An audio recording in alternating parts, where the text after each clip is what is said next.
भाई जो गुरु वचन पे डट गे, कट गे फंद 84 के।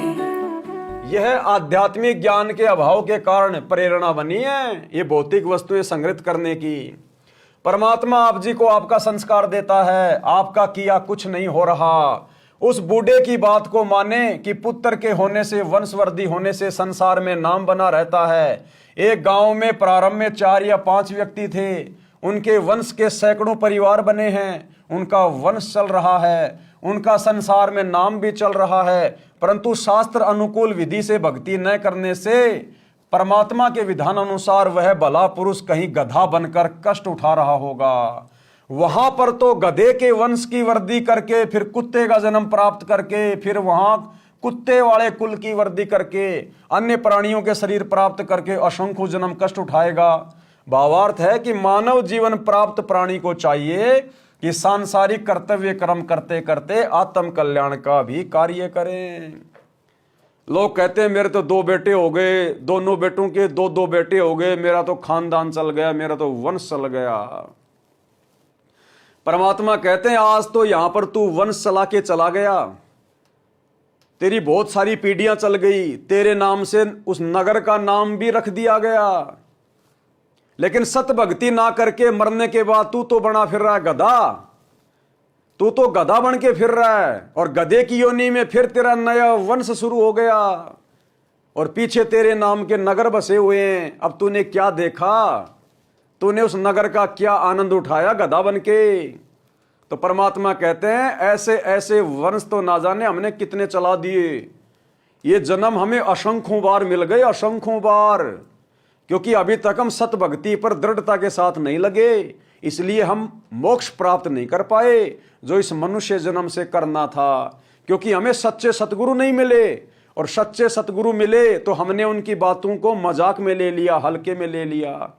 जिस कारण से हम गधे बने तो हमने गधा वंश चलाया, हम कुत्ते बने तो हमने कुत्ता वंश चलाया, इंसान बने तो हमने इंसान वंश चलाया, लेकिन हमारे हाथ कुछ नहीं आया। जिस कारण से परिवार से आने वाली पूर्व पाप की मार भी टलेगी। यानी भक्ति करने से यदि आपके परिवार पे कोई पिछले पाप कर्मों के कारण कोई कष्ट भी आएगा तो भी परमात्मा उसको टाल देगा, उसको काट देगा। आपने अपने बच्चे को नहला के, कपड़े पहना के, टिफिन तैयार करके स्कूल की बस में बैठा दिया, और आप चाहे देश के राष्ट्रपति हैं और वो बस 2 किलोमीटर जाने के बाद भयंकर एक्सीडेंट हो गई, क्या वो राष्ट्रपति इतना ताकतवर है जो उस एक्सीडेंट से अपने बच्चे को बचा लेगा? नहीं बचा सकता। ये तो परमात्मा का काम था, परमात्मा का। यदि वो राष्ट्रपति भक्ति करता तो परमात्मा उसके बच्चे की भी उस अकाल मृत्यु से बचाव करता, अन्यथा भक्ति और भगवान की कोई आवश्यकता नहीं है। इसलिए परमात्मा की भक्ति की आवश्यकता पड़ती है, शुभ कर्मों की आवश्यकता पड़ती है।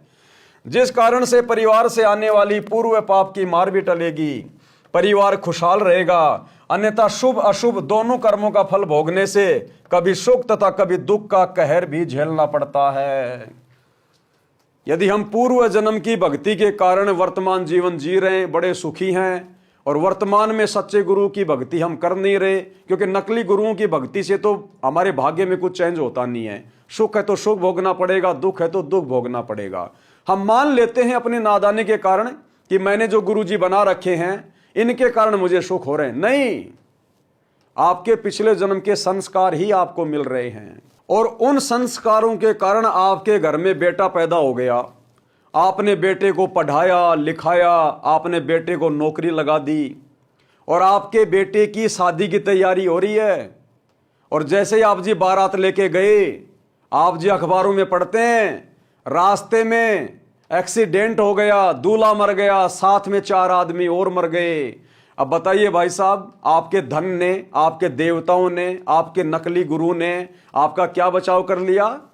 जब तक आपके पिछले पुण्यों के कारण आपके जीवन में सुख था तो आपको सुख मिला, और जैसे ही आपके भाग्य में वो दुख आना लिखा हुआ था तो वो घटना घटित हो गई। अचानक से दुख आ गया, आप कुछ नहीं कर पाए उसमें।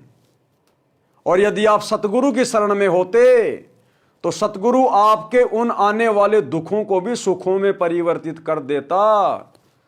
सतगुरु उस एक्सीडेंट को टाल देता, भाग्य में जो मौत लिखी हुई थी उसको हटा देता। क्योंकि परमात्मा कहते हैं मासा घटे ना तिल बधे, विधाता लिखे जो लेख, पर साचा सतगुरु मेट कर ऊपर मारे मेख। यदि आपके भाग्य में इस काल ने, इस शैतान ने, यदि आपके भाग्य में मौत लिख दी है और यदि आपने सच्चे सतगुरु की शरण ग्रहण कर रखी है, तो सतगुरु उस दिन उस मौत को जो निर्धारित है उसको भी काट देगा, उसको समाप्त कर देगा, उस लेख को। इसलिए सच्चे सतगुरु की शरण ग्रहण करनी चाहिए। भाई जो गुरु बचन पे डट गए, कट गए फंद 84 के, कट गए फंद 84 के, कट गए फंद 84 के।